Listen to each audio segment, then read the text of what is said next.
Di sini kita akan menjelaskan mengenai akuntansi pajak penghasilan. Yang pertama kita akan membahas mengenai pengertiannya. Apa itu pajak penghasilan? Pajak penghasilan adalah pungutan wajib pajak yang dikenakan pada individu maupun perusahaan berdasarkan laba atau keuntungan yang mereka peroleh pada satu tahun. Berdasarkan undang-undang apa? Undang-undang nomor 36 tahun 2008. Objeknya itu bisa berupa laba, gaji, keuntungan, honorarium, hadiah, ataupun undian teman-teman. Jadi pajak penghasilan ini perannya apa sih bagi perusahaan? Yang pertama, kita tuh jadi bisa tahu laba bersihnya. Jadi ketika perusahaan mendapatkan laba itu belum tentu laba bersihnya. Laba bersih itu ketika laba yang sudah dipotong oleh pajak. Yang kedua, kita tuh jadi tahu beban pajak yang akan datang. Kenapa? Karena perbedaan pencatatan pada akuntansi komersial dan pajak itu berbeda. Jadi muncullah namanya pajak tangguhan yang akan dijelaskan nanti. Yang ketiga itu tata kelola perusahaan menjadi baik. Kenapa? Karena ketika perusahaan taat pajak itu artinya manajemen itu baik, tata kelolanya. Terus selanjutnya angka laba dari akuntansi komersial dan pajak itu berbeda. Kenapa? Karena akuntansi komersial itu tunduk pada PSAK, sedangkan akuntansi pajak itu tunduk pada undang-undang pajak. Perbedaannya apa? Perbedaannya itu ada dua teman-teman. Yang pertama beda tetap dan beda temporer. Beda tetap adalah beda yang akan bersifat permanen. Contohnya ketika perusahaan mengeluarkan biaya untuk HUT RI, untuk acara HUT RI seperti itu, perusahaan kan tetap mencatatnya sebagai pengeluaran di akuntansi komersial. Sedangkan di akuntansi pajak itu nggak boleh dicatat teman-teman. Kenapa? Karena pajak itu menganggap apapun pengeluaran yang dikeluarkan bukan untuk komersial itu, bukan untuk operasional, itu nggak berlaku teman-teman. Yang kedua itu ada beda temporer. Beda ini cuma berdasarkan waktunya aja. Contohnya ketika penyusutan. Misalnya ketika penyusutan mesin itu bagi akuntansi komersial 8 tahun. Sedangkan bagi pajak itu sesuai ada peraturannya teman-teman. Misalkan mesin itu 4 tahun. Berarti emang 4 tahun teman-teman. Selanjutnya kita akan membahas mengenai definisi dan standar. Jika sebelumnya kita membahas mengenai pajak penghasilan itu sendiri, maka di sini kita akan membahas akuntansi pajak. Apa itu akuntansi pajak? Akuntansi pajak adalah cabang dari akuntansi yang mempelajari, mencatat, menyajikan, dan melaporkan seluruh transaksi perusahaan yang akan didapatkan untuk memenuhi kewajiban dan pajaknya. Nah, apa sih yang digunakan di standarnya? Standarnya itu kita menggunakan dua standar. Yang pertama PSAK 46, yang kedua tarif pajak badan di Indonesia. Apa itu standar PSAK 46? Itu aturan yang dibuat untuk bagaimana sih cara melaporkan pajak itu sendiri. Dari sinilah timbul yang namanya poin-poin penting PSAK 46. Ada 3 poin penting teman-teman, yaitu mengatur pajak ini, yang kedua mengatur pajak tangguhan, yang ketiga CALK mengatur pajak ini, yaitu tarif pajak yang emang pada saat ini, yaitu sekitar 22%. Yang kedua itu pajak tangguhan. Pajak tangguhan itu muncul ketika perbedaan antara akuntansi komersial dan pajaknya itu pada biaya maupun pendapatan teman-teman. Jadi muncullah namanya pajak tangguhannya. Jadi ada dua teman-teman. Ada namanya aset pajak tangguhan, yang kedua itu ada liabilitas pajak tangguhan. Aset pajak tangguhan merupakan ketika perusahaan membayar pajak lebih besar pada saat ini, jadi ketika masa depan itu pajaknya lebih rendah. Yang kedua itu ada liabilitas pajak tangguhan, yaitu perusahaan yang membayarnya pajak itu lebih kecil saat ini, namun resikonya pada masa datang itu yang pajaknya lebih besar. Nah, yang terakhir itu ada CALK. Pajak ini nih nggak mau nih asal-usulnya dari mana, kecuali CALK, di mana perusahaan menjelaskan secara mendetail bagaimana pengeluaran ini muncul, bagaimana penghasilan ini muncul. Terus yang kedua kan tadi kan udah tarif PSAK 46. Terus akhirnya yang kedua itu ada tarif pajak badan di Indonesia.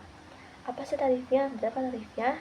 Yaitu pajak tutang sama dengan 20% dikali PKP.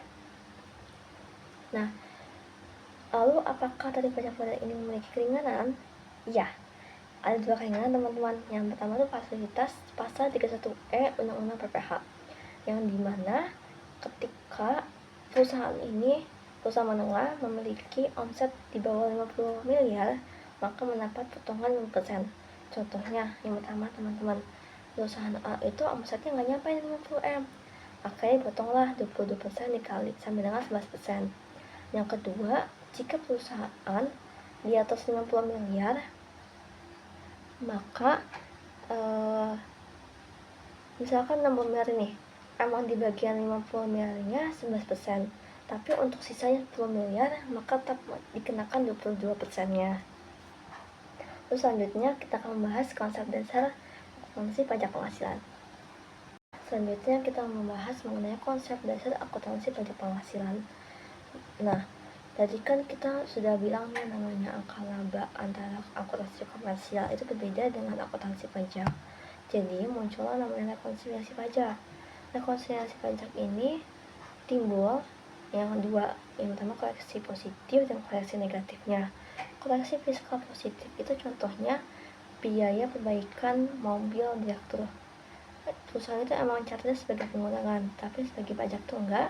Karena disebutkan tadi, enggak itu enggak berhubungan secara langsung dengan operasional.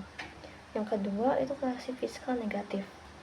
Contohnya ketika penyusutan komuternya selama 4 tahun, bagi 6 tahun bagi akuntansi komersial itu kan 12 juta, berarti kan setiap tahun 2 juta, 2 juta, 2 juta. Namun bagi akuntansi pajak, penyusutan komuter ini cuma 4 tahun teman-teman. Jadi artinya setahun itu 3 juta.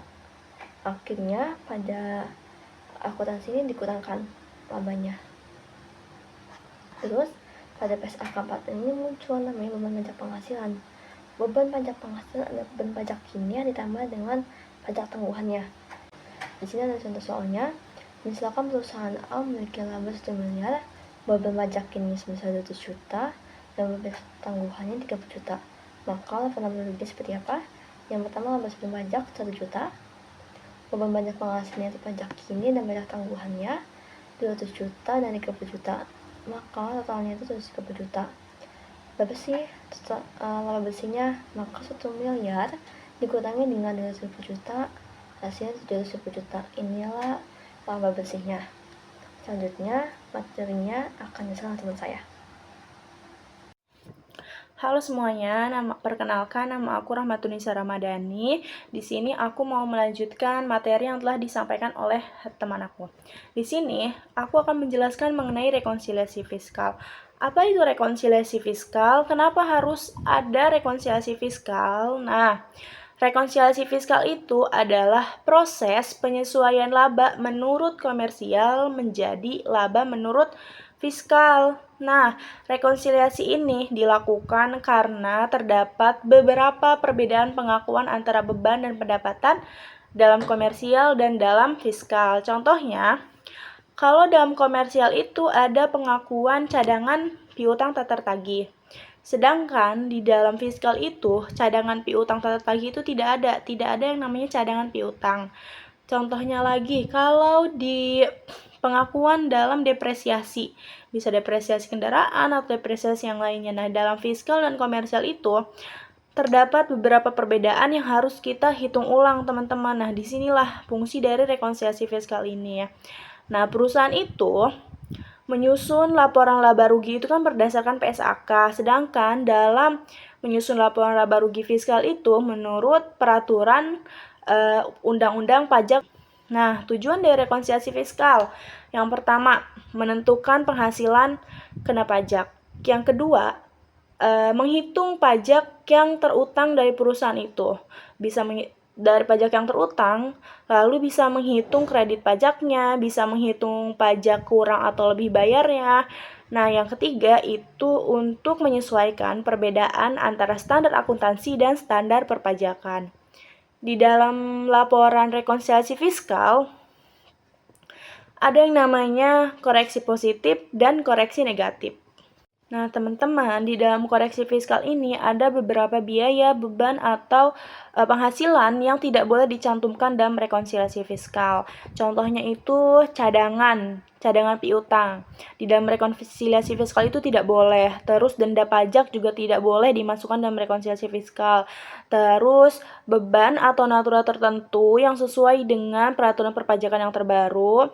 Terus sumbangan yang tidak ada sangkut paut dengan usaha, lalu juga pajak pinal itu tidak boleh dimasukkan dalam rekonsiliasi fiskal, artinya harus dienolkan. Dan nah teman-teman, kapan sih kita harus merekonsiliasi fiskal menjadi positif atau negatif? Nah di sini aku mau membahas tentang koreksi fiskal positif. Maksudnya, koreksi fiskal positif ini adalah penyesuaian laba yang menyebabkan laba fiskal itu bertambah atau penghasilan kena pajaknya meningkat, teman-teman. Jadi, koreksi positif itu ketika menurut komersial dan menurut fiskal itu penyesuaiannya menyebabkan laba di fiskal itu meningkat dan penghasilan kena pajaknya juga akan meningkat. Jadi maksudnya dari positif ini adalah meningkatnya laba di dalam fiskal, seperti itu.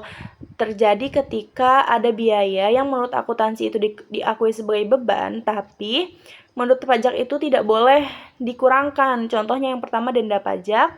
Terus denda pajak itu tidak boleh menjadi pengurang dalam koreksi fiskal. Denda pajak, sanksi administrasi, biaya pribadi pemilik, PPh pinal, terus ada sumbangan dan beban natural tertentu.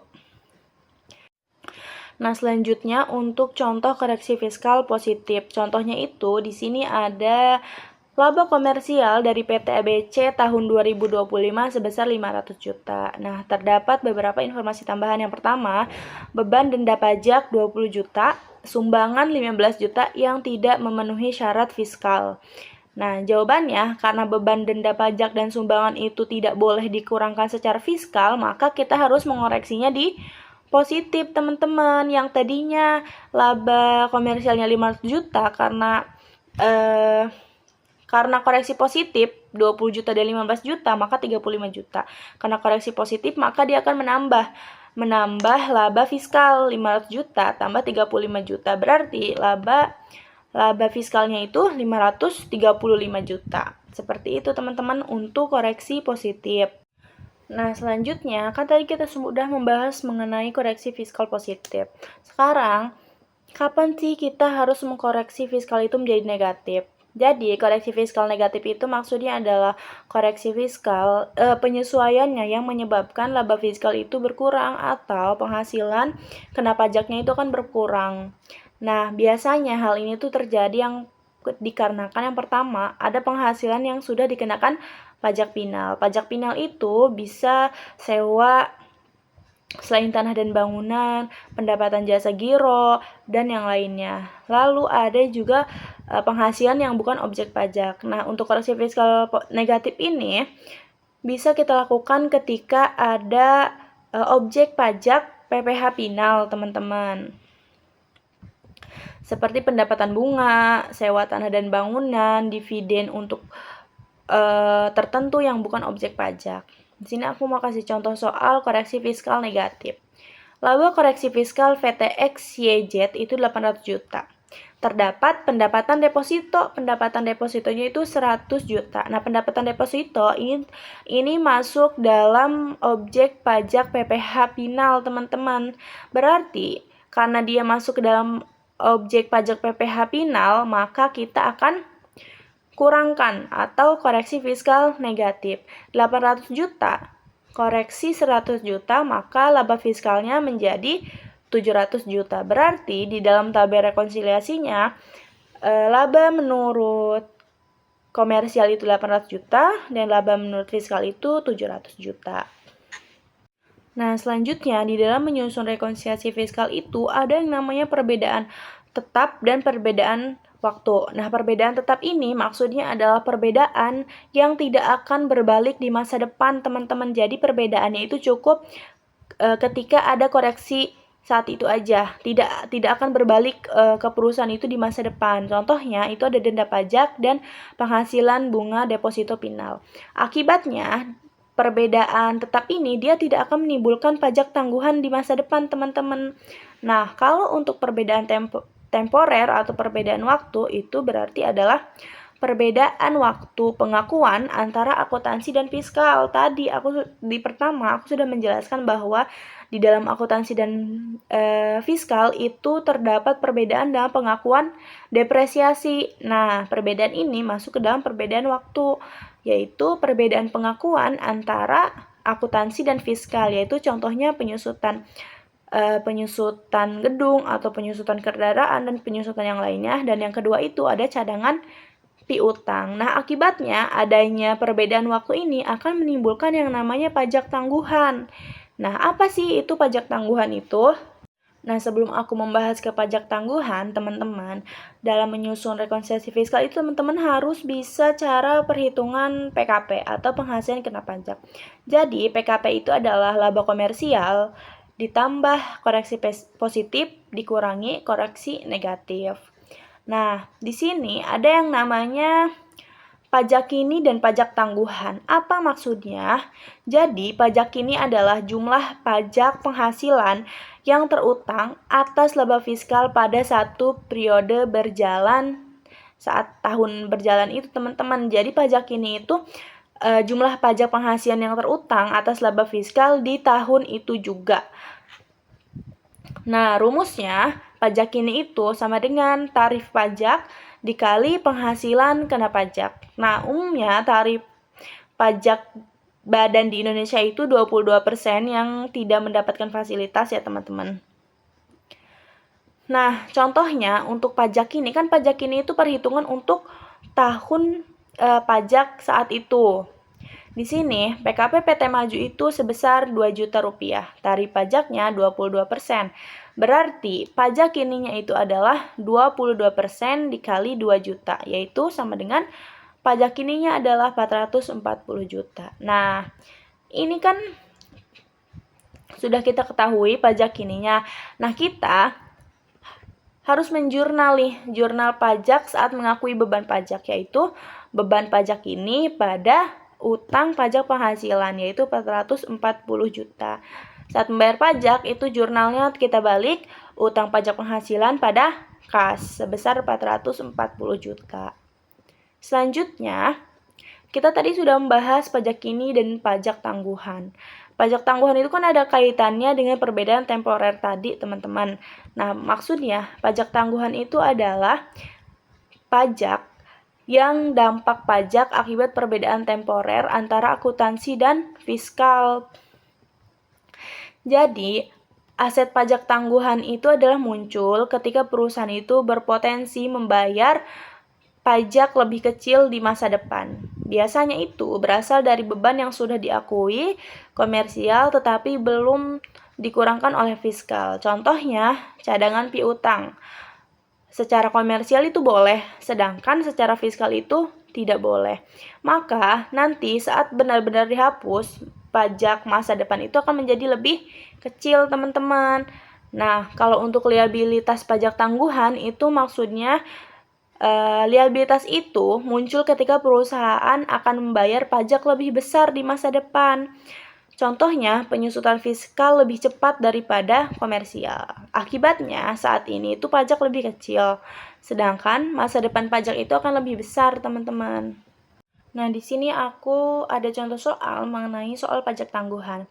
Jadi, PT Sejahtera memiliki penyusutan komersial itu 80 juta, sedangkan penyusutan fiskal itu 120 juta. Maka, selisih temporernya itu kan 40 juta. Tarifnya itu 22%.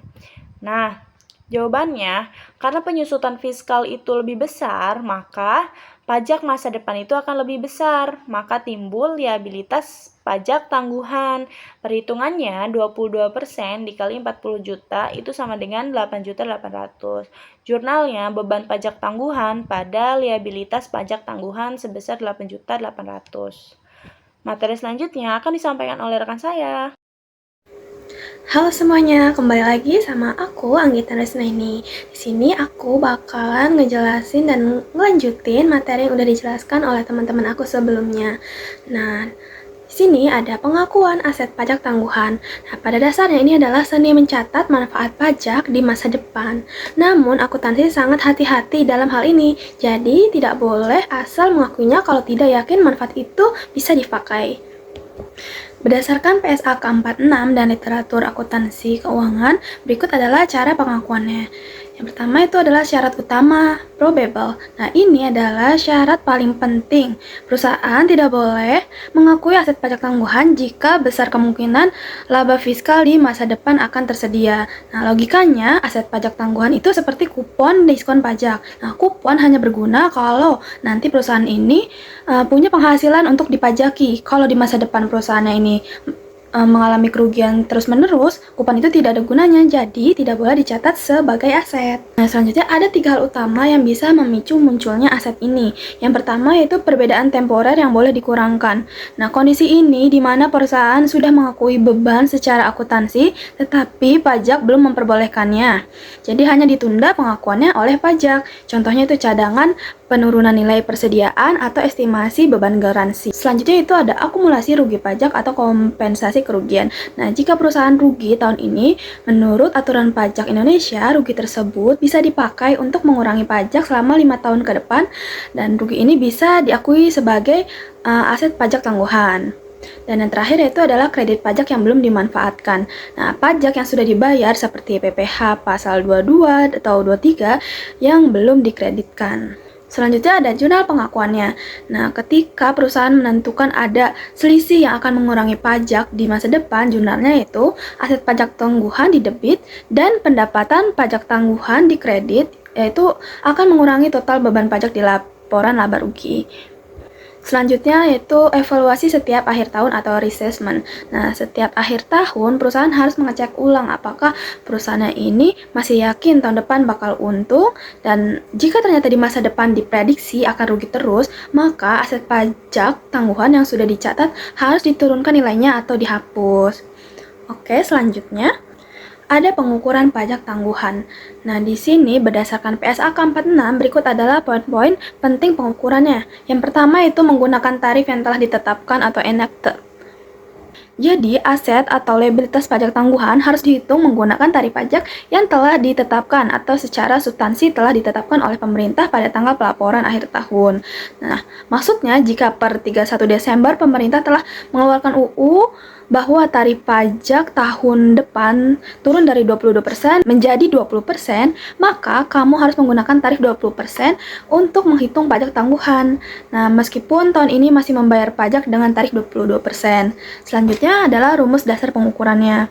Itu pajak tangguhan sama dengan perbedaan temporer dikali tarif pajaknya. Selanjutnya ada logika pemulihan atau recovery. Nah, perusahaan harus melihat kapan selisih itu akan hilang. Jika selisih penyusutan mesin diperkirakan akan habis dalam 3 tahun ke depan, maka kamu atau perusahaan harus mengecek apakah ada rencana perubahan tarif pajak di antara 3 tahun tersebut. Nah, selanjutnya jika tarif pajak bersifat progresif atau berlapis, maka perusahaan harus menggunakan tarif rata-rata yang ekspektasinya akan diterapkan pada saat laba fiskal di periode saat selisih itu pulih. Nah, selanjutnya itu tidak boleh didiskon atau no discounting. Nah, ini adalah aturan yang sangat teknis di akuntansi. Meskipun pajak tangguhan baru akan dibayar atau diterima manfaatnya 5 atau 10 tahun lagi, nilainya tidak boleh didiskon. Nah, contoh, jika perusahaan punya kewajiban pajak 100 juta yang baru akan dibayar 10 tahun lagi. Nah, perusahaan tetap mencatat sebesar 100 juta hari ini. Nah, tidak perlu dihitung nilai kininya menggunakan tingkat bunga. Nah, di slide selanjutnya yaitu ada contoh ilustrasi sederhana. Nah, perusahaan punya perbedaan temporer, misal dari cadangan garansi sebesar 100 juta. Di tahun 2025, tarif pajak yang berlaku adalah 22%. Namun, pemerintah sudah mengesahkan UU bahwa mulai tahun 2026 dan seterusnya tarif pajak turun menjadi 20%. Maka pengukurannya adalah yaitu aset pajak tangguhan itu 100.000 dikali 20%. Sama dengan 20 juta rupiah. Nah, jadi tarifnya itu bukan menggunakan 22% karena manfaat pajaknya baru akan dirasakan mulai tahun 2026 saat tarif sudah 20%. Nah, apa yang terjadi jika tarif pajak berubah tiba-tiba? Maka, jika pemerintah tiba-tiba mengubah tarif pajak di tengah jalan, perusahaan harus menghitung ulang saldo aset atau liabilitas pajak tangguhan.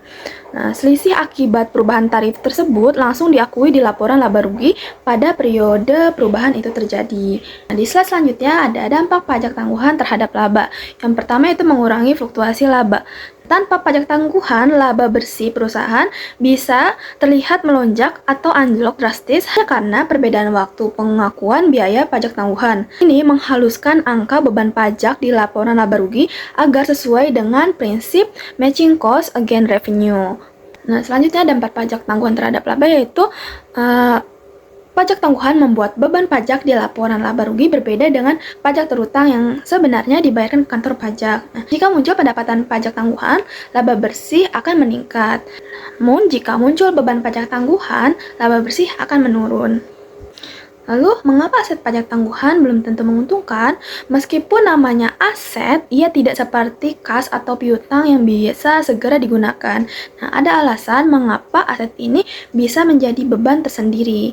Yang pertama itu hanya kupon yang bisa kadaluarsa. Yang udah dijelasin aku sebelumnya. Jadi kalau misalkan perusahaan terus mengalami kerugian, nah kupon ini tidak bisa dipakai dan akhirnya tidak bernilai. Nah, selanjutnya syarat realisasi yang ketat.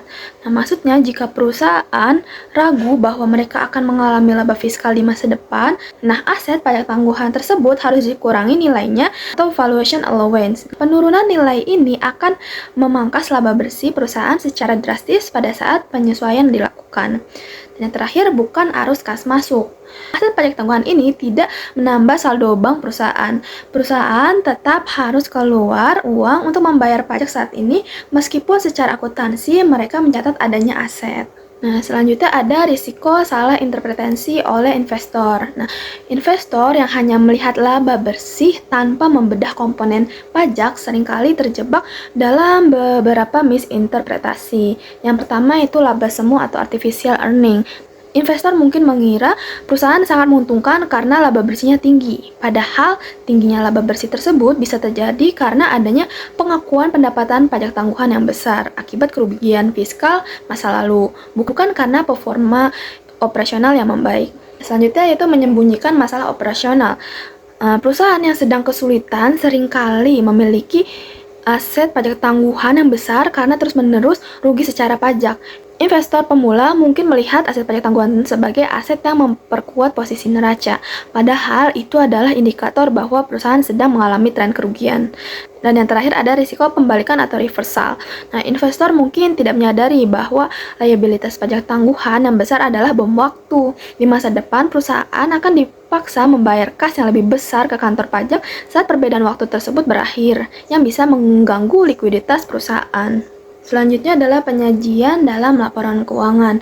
Di sini pada laporan posisi keuangan neraca, dalam neraca pajak tangguhan harus diklasifikasikan sebagai bagian dari akun non lancar atau jangka panjang, tidak peduli kapan perbedaan waktu tersebut akan pulih. Nah, aset pajak tangguhan disajikan di bagian aset tidak lancar.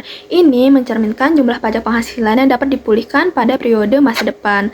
Selanjutnya ada liabilitas pajak tangguhan disajikan di bagian liabilitas jangka panjang.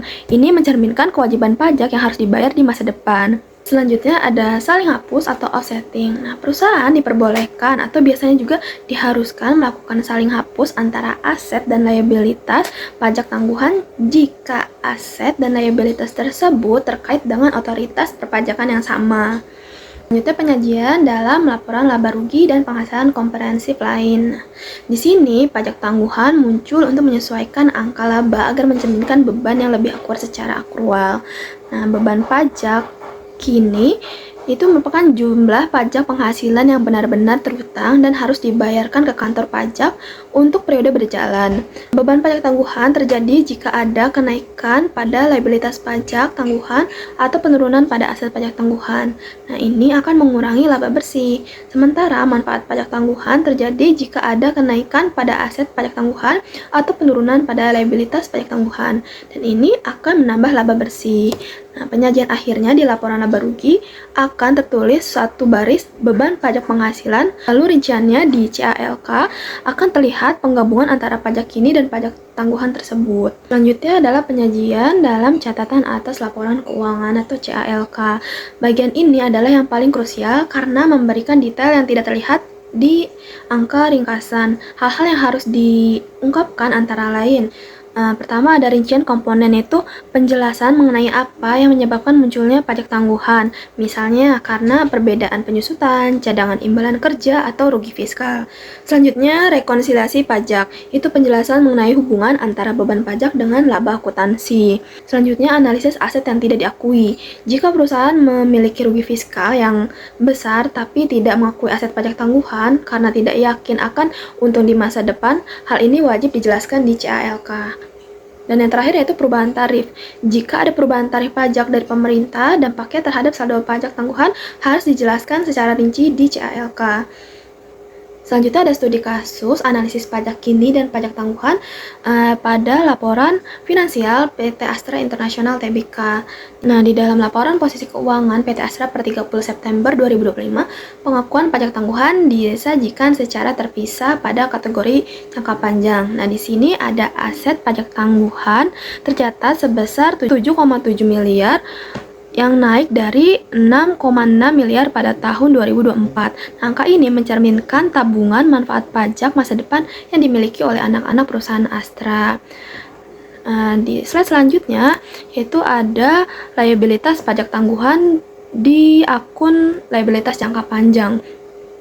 Nah, di sini tercatat sebesar 5,1 miliar, turun dari 5,4 miliar pada akhir tahun 2024. Ini mencerminkan estimasi kewajiban bayar pajak yang tertunda ke masa depan.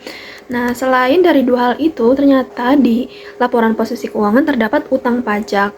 Nah, selain pajak tangguhan, PT Astra memiliki kewajiban pajak lancar jangka pendek yang harus segera disetor ke kas negara sebesar 3,2 miliar rupiah. Studi kasus berikutnya yaitu di laporan laba rugi konsolidasian PT Astra untuk periode 9 bulan yang berakhir pada 30 September 2025. Hubungan laba dengan beban pajak penghasilan Astra disajikan sebagai berikut. Nah, di sini bisa dilihat laba sebelum pajaknya yaitu sebesar 36,8 miliar. Lalu ada beban pajak penghasilan yaitu 6,7 miliar dan laba periode berjalannya itu menjadi 30,1 miliar. Nah, jika kita bedah secara mendalam, total beban pajak penghasilan tersebut 6,7 miliar merupakan penggabungan dari dua komponen utama. Yang pertama yaitu beban pajak kini sebesar 7,8 dan beban pajak tangguhan sebesar 1,1 miliar. Meskipun secara hukum fiskal Astra harus membayar 7,3 miliar pajak kini, dalam laporan keuangan komersial beban pajak yang diakui hanya 6,7 miliar. Selisih 1,1 miliar tersebut akan diakui sebagai manfaat pajak tangguhan karena ada biaya-biaya periode ini yang baru bisa dikurangkan secara pajak di masa depan. Nah, dan yang terakhir yaitu studi kasus catatan atas laporan keuangan. Di sini mengapa aset pajak tangguhan PT Astra sangat besar, yaitu sebesar 7,7 miliar. Pemicu utamanya adalah liabilitas imbalan kerja per 30 September 2025. Nah, Astra mencatat liabilitas imbalan kerja karyawan sebesar 9,984 miliar. Secara akuntansi, aturan SAK mewajibkan Astra mencatat biaya estimasi pesangon ini sekarang sebagai beban pembentuk laba rugi. Namun, secara fiskal, negara tidak memperbolehkan estimasi ini menjadi pengurang pajak sampai uang pesangon tersebut benar-benar dibayarkan secara tunai kepada karyawan yang pensiun. Dampaknya apa? Nah, laba fiskal saat ini menjadi lebih tinggi dan membuat PT Astra membayar pajak ini lebih mahal. Sesuai konsep PSAK 46, kelebihan bayar akibat perbedaan waktu itu diakui sebagai aset pajak tangguhan karena akan menjadi pengurang pajak di masa depan saat pesangon dibayarkan. Dan di slide terakhir itu mengapa ada saldo kerugian pajak yang tidak diakui. Data CALK-nya PT Astra itu menunjukkan terdapat rugi pajak yang belum dikompensasi sebesar 4,2 triliun, setara nilai aset pajak tangguhan yaitu 914 miliar yang tidak diakui di neraca. Nah, analisisnya itu gimana? Manajemen PT Astra ini bertindak konservatif.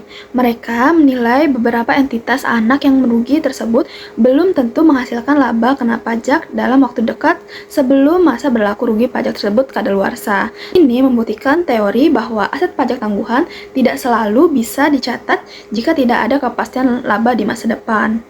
Nah, mungkin itu saja yang bisa kami sampaikan. Kurang lebihnya mohon maaf. Bila ada yang ingin ditanyakan bisa langsung tulis di kolom komentar. Apabila ada informasi yang salah, mungkin kalian juga bisa mengkoreksinya. Kurang lebihnya mohon maaf. Wassalamualaikum warahmatullahi wabarakatuh. Sampai jumpa di materi selanjutnya.